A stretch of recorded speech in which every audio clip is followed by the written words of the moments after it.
Thank you so much for joining me on my Absolute Beginners course here on YouTube. The basics you will be learning today are slipknot chain or foundation chain and single crochet. Alright, so just jumping right into it, first thing that we're going to be doing is learning how to slipknot. Right here I'm using a K size hook or a 6.5 millimeter.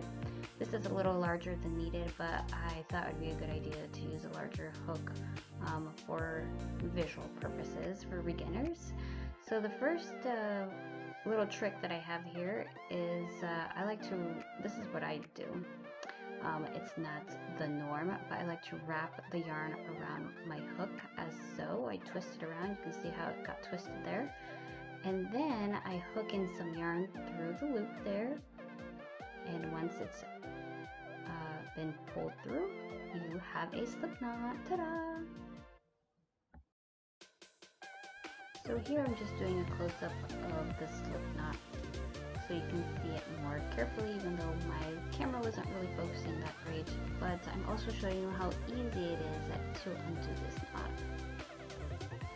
So for slipknot option number 2, this is a more traditional way of doing the slipknot.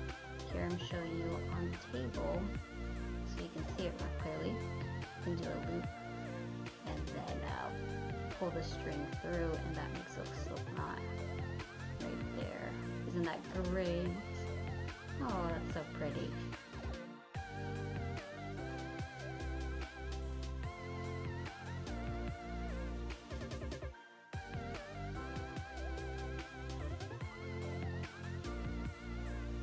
Alright, now on to chain or foundation chain. The chain stitch is a very basic element of crochet, but you'll be using it a lot, trust me.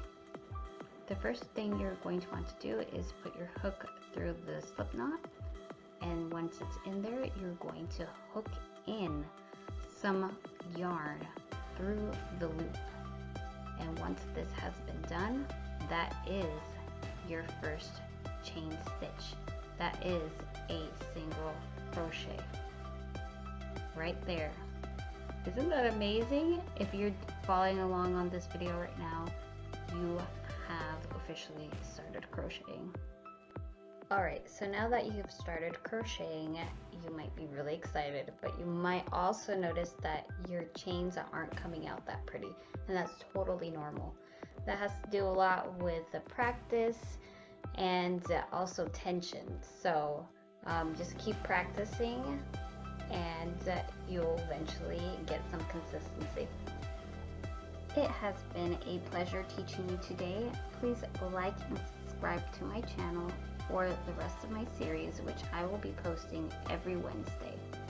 Thank you and have a great day.